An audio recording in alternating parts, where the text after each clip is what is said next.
जब तक तानिया यहाँ थी तब वो मेरा कितना ख्याल रखती थी, लेकिन जब से शादी करके ससुराल गई है अपनी माँ को तो जैसे भूल ही गई है वो। कितने महीने हो गए हैं उसे देखो। आज बड़ा मन कर रहा है उससे मिलने का। क्यों ना आज तानिया से मिलने मैं ही चली जाऊं, वो मुझे वहां देखकर खुश हो जाएगी। अब उसके पास तो समय ही नहीं है अपनी माँ से मिलने के लिए। बेटी के घर ऐसे खाली हाथ जाना अच्छा नहीं लगता, इसलिए मूंगफली काफी है, यही ले जाती हूँ। कौशल्या खेत से अपने घर जाती है और बेटी के घर जाने के लिए तैयार हो जाती है। अरे स्वेटर तो ले लूं जो मैंने तानिया के लिए बनाया था, उसे बहुत पसंद आएगा। कौशल्या एक संदूक से स्वेटर निकालती है जो उसने अपनी बेटी के लिए बड़े प्यार से बनाया था। सब सामान लेकर कौशल्या तानिया के घर के लिए एक ऑटो में निकल पड़ती है और घर से कुछ ही दूर पहले वो उतर जाती है। हाय हाय, यहाँ तो बड़ी ठंड है। भगवान, मेरे तो हाथ पैर सुन पड़ गए। तभी सामने से एक मोटरसाइकिल वाला आता है और वो कौशल्या को टक्कर मार देता है। कौशल्या जोर से जमीन पर गिर जाती है और उसका सारा सामान बिखर जाता है और उसके सर और पैर पर चोट आ जाती है और मोटरसाइकिल वाला बिना कौशल्या को उठाए ही वहां से चला जाता है। हे भगवान, मार दिया मुझे। कैसे लोग हैं, एक बार देखते भी नहीं हैं। कौशल्या बड़ी मुश्किल से उठती है और अपना सारा सामान उठाती है। सारी मूंगफलियां मिट्टी में लथपथ हो गई थी और स्वेटर पर भी मिट्टी लग जाती है। कौशल्या अपना सारा सामान समेटती है और अपनी बेटी के घर के लिए निकल पड़ती है। सर्दियों का मौसम था और कौशल्या ऐसे ठंडे मौसम में बस एक शॉल डाले हुए ही अपनी बेटी से मिलने आ जाती है। हे भगवान, ठंड से मेरा पूरा शरीर कांप रहा है और सर की चोट से खून भी बह रहा है। तानिया मुझे ऐसी हालत में देखकर बहुत दुखी हो जाएगी। कौशल्या बड़े से महल की ओर बढ़ रही थी। मेरी बेटी का ससुराल तो महल है, रानी बन गई है मेरी बेटी तो। तभी गेट पर चौकीदार कौशल्या को देखकर उसे रोकता है। अरे कौन हो आप? इस हालत में कहाँ जा रहे हो? बेटा, मैं तानिया की माँ हूँ। रास्ते से आते समय मोटरसाइकिल वाले ने टक्कर मार दी थी। अरे अम्मा जी, आपको तो बहुत चोट आई है। आप चलिए, तानिया मैडम जी अंदर ही है। लेकिन अम्मा जी, आप तो लेट हो गई हैं। सब मेहमान तो कब के आ गए हैं। मेहमान? आज कुछ खास है क्या? अरे वो आज यहाँ नए साल की पार्टी रखी है ना, बहुत बड़े बड़े लोग आए हैं आज। चौकीदार की बात सुनकर कौशल्या थोड़ा संकोच में आ जाती है, क्योंकि वो इस हालत में सबके सामने जाने से कतरा रही थी। चलिए ना अम्मा जी, आप यहाँ क्यों रुक गई? तानिया मैडम जी आपका इंतजार कर रही होंगी। तानिया अपनी माँ को देखती है तो उनके पास आती है। मेरी बच्ची, अरे वाह, तू तो बहुत सुंदर लग रही है। कैसी है तू? कौशल्या की आंखों में खुशी के आंसू थे। माँ, तुम यहाँ क्या कर रही हो और ये क्या हालत बनाई है अपनी? बेटा, वो एक मोटरसाइकिल वाले ने मुझे टक्कर मार दी और सर में थोड़ी चोट भी आ गई है। पहले ना माँ, मेरे साथ चलो। तानिया अपनी माँ को बाजू से पकड़कर घर के दूसरी ओर स्टोर रूम में लेकर जाती है जहाँ कोई नहीं था। अरे माँ, आप मेरे ससुराल आई हो, कम से कम ढंग के कपड़े तो पहन लेती। यहाँ कितने अमीर अमीर लोग आए हैं, अगर कोई तुमको ऐसे देखेगा तो क्या सोचेगा? कौशल्या की बेटी हीरे और सोने के जेवर से लदी थी। वो एक बार अपनी माँ से उनका हाल तक नहीं पूछती। बेटा, तू कैसी है मेरी बच्ची? तू तो रानी बन गई है। मैंने तो कभी नहीं सोचा था कि मेरी बेटी, जो एक छोटी सी झोपड़ी में बड़ी हुई, महलों की रानी बन जाएगी। हे भगवान, नजर न लगे, कितनी सुंदर लग रही है मेरी बच्ची। कौशल्या जैसे ही अपनी बेटी को गले लगाने लगती है। अरे माँ, दूर रहो ना, जरा अपने कपड़ों को तो देखो, इन पर मिट्टी और खून के दाग लगे हुए हैं। आप ऐसे अचानक यहाँ क्यों आई हो? कौशल्या की आंखों में आंसू आ जाते हैं। तुझे देखने का मन हो रहा था, बस इसीलिए आ गई बेटा। मुझे देखने का मन था? अच्छा, तुम यहीं रुको, बाहर मत आना। घर में कुछ खास अमीर मेहमान आए हैं, मैं थोड़ी देर में आती हूँ। तानिया अपनी माँ को घर के स्टोर रूम में छोड़कर खुद डाइनिंग एरिया में आ जाती है। कौशल्या बेचारी को कुछ समझ नहीं आ रहा था कि उसकी बड़ी बेटी इतनी कैसे बदल सकती है।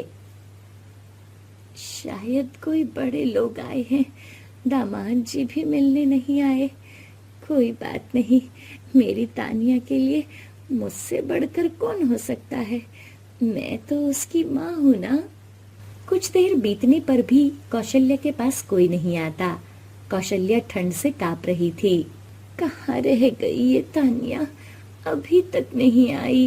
कुछ देर के बाद जब मेहमानों की आवाजें आना बंद हो जाती हैं, बहुत देर हो गई है, लगता है सब मेहमान चले गए, लेकिन ये तानिया कहाँ रह गई?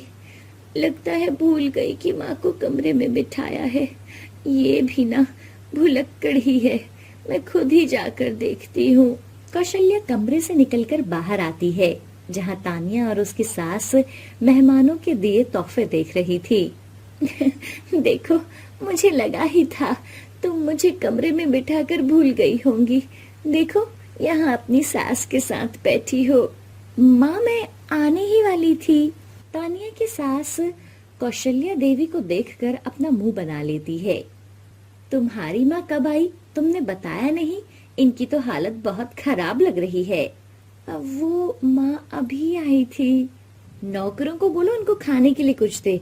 इन्हें तो देखकर लग रहा है जैसे बहुत दिनों से अच्छे से खाना नहीं खाया है। कुछ कपड़े भी दो इनको। तानिया की सास का रवैया कौशल्या को कुछ ठीक नहीं लगा। नहीं नहीं बहन जी, मैं तो बस तानिया को देखने आई थी। आप सबसे मिल ली, इसलिए मुझे अब इजाजत दीजिए, मैं अपने घर चलती हूँ। ये इनके थैले में ना कुछ फ्रूट्स डाल दो, बेचारी ठंड में इतनी दूर से आई हैं। नहीं नहीं नहीं, ये तो मैं तानिया के लिए लाई थी। इसमें हमारे खेत की मूंगफली है। बचपन में तानिया बहुत खाया करती थी और मैंने अपने हाथों से तानिया के लिए एक स्वेटर बनाया था। बहुत गर्म ऊन का है, सर्दियों में इसमें ठंड नहीं लगेगी। कौशल्या अपना थैला खोलने लगती है। उसके हाथ ठंड से कांप रहे थे। वो जैसे ही थैला खोलती है तो वो थैला उसके हाथ से छूट जाता है और सारा सामान जमीन पर गिर जाता है। अरे अरे अरे, ये मिट्टी वाली मूंगफली और गंदा सा स्वेटर, अरे सारा फ्लोर गंदा कर दिया। माँ, क्या कर रही हो आप? देखो ना, सारी जगह आपने गंदगी फैला दी। अरे, आप ये जो यहाँ पर लेकर आई हो ना, ऐसी मूंगफली तो इस घर के नौकर तक नहीं खाते हैं। रामू, जल्दी इधर आओ, ये सब साफ करवाओ और इसे बाहर फेंको। माफ करना बहन जी, मैं साफ कर देती हूँ। कौशल्या सब उठाने लगती है, तभी बाहर से नौकर आते हैं और कौशल्या को रोकते हैं। ये स्वेटर ना माँ, तुम अपने घर ले जाना, तुम्हारे परिवार के काम आएगा। अब अपनी इतनी बेइज्जती देख कौशल्या से वहाँ रुका नहीं गया। वो बस हाथ जोड़कर वहाँ से बाहर आ गई। कितनी आस लगा कर गई थी मैं अपनी बेटी के घर, लेकिन इसने मुझे मेरी औकात दिखा दी। कौशल्या तानिया के घर से जा ही रही थी कि तभी तानिया का पति सिद्धार्थ कौशल्या जी को देख लेता है। सिद्धार्थ जल्दी से अपनी माँ के पास आता है। अरे माँ जी, आप मुझसे मिले बिना कहाँ जा रही हो?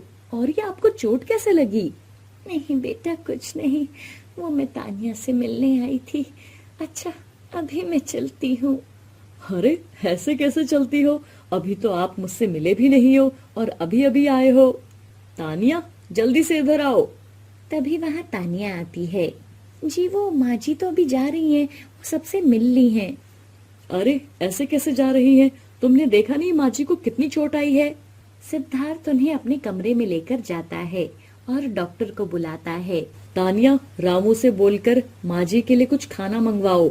देखिए, इनको बहुत ठंड लग गई है और ऊपर से कमजोरी भी है। मैंने चोट पर पट्टी कर दी है और ये कुछ दवाइयाँ हैं। थोड़े दिन आराम करो, सब ठीक हो जाएगा। डॉक्टर के जाने के बाद तानिया गर्मा गर्म खाना अपनी माँ को खिलाती है। माँ जी, अब आप कहीं नहीं जाओगे, आप यहीं रहो। तानिया खुद आपका ध्यान रखेगी। वैसे भी ये घर जितना हमारा है उतना ही आपका भी है। अपने दामाद को अपने लिए इतना कुछ करता देख कौशल्या की आंखों में आंसू आ जाते हैं। इधर अपने पति की बातें सुन तानिया को अपने किए पर बहुत ही शर्म आती है।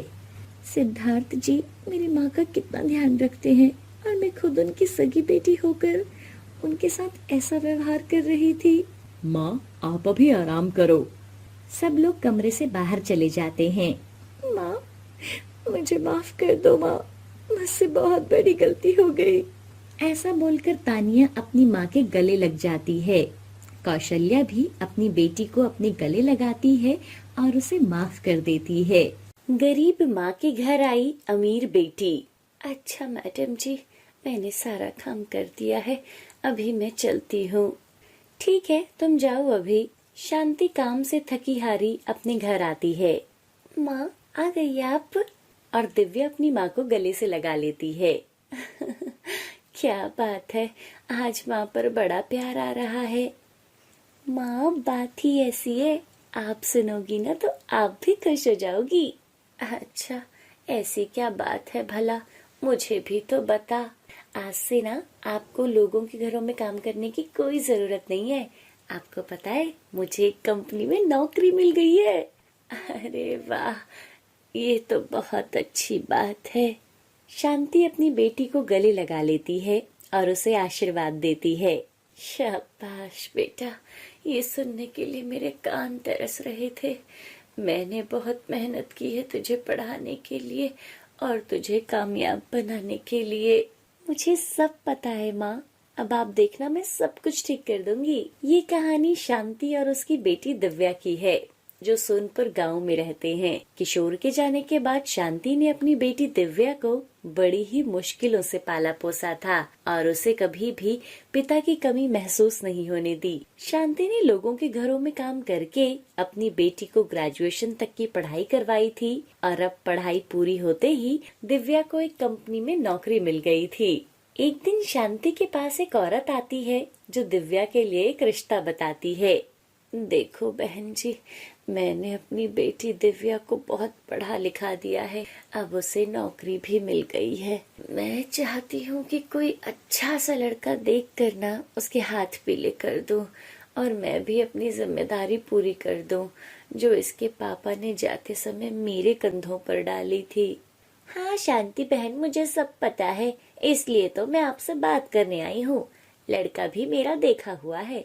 अरे हमारी दिव्या ना वहाँ राज करेगी। कुछ दिनों बाद ही दिव्या का रिश्ता समीर नाम के लड़के से हो जाता है, जो शहर में रहता था। समीर बहुत ही अमीर घर का लड़का था। कुछ दिनों के बाद दोनों की शादी हो जाती है और दिव्या शादी करके अपने ससुराल चली जाती है। देखो दिव्या, मेरे मम्मी पापा तो नहीं है, इसलिए अब इस घर की सारी जिम्मेदारियां तुम्हें संभालनी है। घर में सब नौकर चाकर हैं, तुम्हें जैसे काम ठीक लगे तुम वैसे उनसे करवा सकती हो। दिव्या का ससुराल बहुत बड़ा था, जहाँ हर काम के लिए नौकर थे। ये घर तो बहुत बड़ा है, मेरे घर से भी बड़ा, बिल्कुल महल के जैसा है। मैं तो यहाँ रानी बन गई हूँ। दिव्या बड़े घर में आकर बहुत खुश थी। उसे वहाँ किसी चीज की कोई कमी नहीं थी। अब समीर पूरा दिन ऑफिस में होता और दिव्या घर पर महारानी की तरह रहती। महंगे कपड़े, महंगे जूते, ये सब अब दिव्या की आदत बन गई थी। वो मॉलों में खूब शॉपिंग करती थी और बहुत पैसा खर्चा करती थी। समीर भी दिव्या से बहुत प्यार करता था, उसे किसी चीज की कोई कमी नहीं होने देता था। एक रात जब दिव्या और समीर अपने कमरे में सो रहे थे, समीर जी चलो ना इस बार हम लोग कश्मीर चलते हैं, वहाँ ना बहुत ठंड हो रखी है, बर्फ भी गिर रही है। अच्छा, तो तुम्हें स्नोफॉल देखना है। कोई बात नहीं, मैं आज ही ट्रिप का प्लान कर देता हूँ, फिर वहाँ आराम से स्नोफॉल में एंजॉय करना। समीर कश्मीर के ट्रिप को प्लान कर देता है और अगले ही दिन वो दोनों घूमने चले जाते हैं। इसी के चलते दिव्या अपनी जिंदगी अपने तरीके से जी रही थी और वो अपनी लाइफ में इतनी व्यस्त थी कि उसे अपनी माँ के बारे में जरा भी ख्याल नहीं था। ऐसे ही समय बीतता गया। अब दिव्या की शादी हुए 1 साल हो गया था और 1 साल में वो मुश्किल से एक बार ही अपनी माँ से मिलने गई थी। दूसरी तरफ शांति अब बहुत बीमार रहने लगी थी, इसलिए उसने लोगों के घरों में काम करना भी बंद कर दिया था। ठंड का समय था, चारों ओर कड़ाके की ठंड पड़ रही थी। घर पर आज खाना बनाने के लिए कोई सब्जी नहीं है। मौसम भी खराब हो रहा है। जल्दी से खेत से सरसों का साग तोड़ लेती हूँ। अभी शांति साग तोड़ ही रही थी कि तभी जोरों की आंधी चलना शुरू हो जाती है और तेज हवाओं के साथ तेज बारिश भी होने लगती है। इधर शांति जल्दी जल्दी अपने घर आती है। इतनी ठंड और ऊपर से बारिश भी शुरू हो गई है। अब तो ठंड और भी बढ़ जाएगी। शांति की टूटी फूटी झोपड़ी जो घास फूस से बनी हुई थी, उसके अंदर ठंडी ठंडी हवाएं आती हैं और कहीं कहीं से बारिश का पानी भी टपक रहा था। हे भगवान, ये ठंड तो मार ही डालेगी। एक मेरी बेटी को देखो, मैं उसे कहीं बिना देखे ही ना मर जाऊं। पता नहीं मुझसे कब मिलने आएगी। उसने तो एक बार जाने के बाद पलटकर भी नहीं देखा अपनी माँ को। पता नहीं उसे मेरी याद आती भी है या नहीं। अगर मेरा बेटा होता तो मेरे पास यही रहता और मेरी अच्छे से देख रेख कर लेता। दिव्या तो, उसे तो महल जाकर मेरी याद तक नहीं आती। वो तो जैसे मुझे भूल ही गई है। शांति के होंठ भी सूखे पड़ जाते हैं और ठंड से उसके हाथ पैर बर्फ की तरह जम रहे थे। मैं भी क्या सोचने लगी, जल्दी से साग बना लेती हूँ। मौसम बहुत खराब है, कहीं लाइट भी ना चली जाए।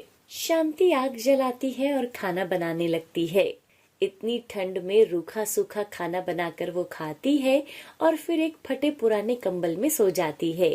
रात को बहुत तेज हवाएं घर के अंदर आ रही थी, जिसकी वजह से शांति का पूरा शरीर जम रहा था। ठंड से कांपते कांपते शांति की मौत हो जाती है।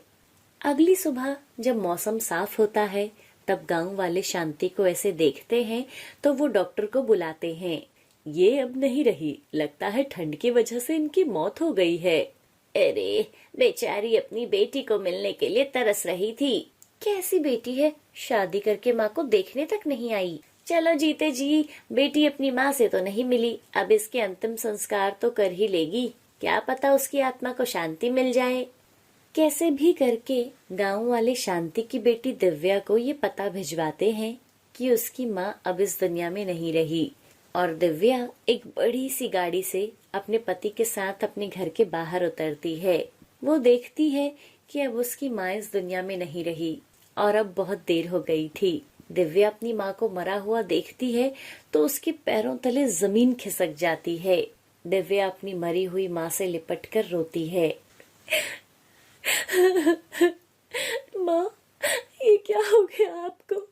आपने मुझे एक बार भी अपने बारे में बताना जरूरी नहीं समझा। एक औरत दिव्या को संभालती है।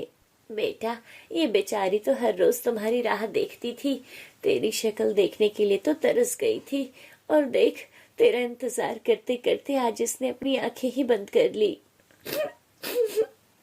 मुझे माफ कर दो माँ, मैंने बहुत बड़ी गलती कर दी।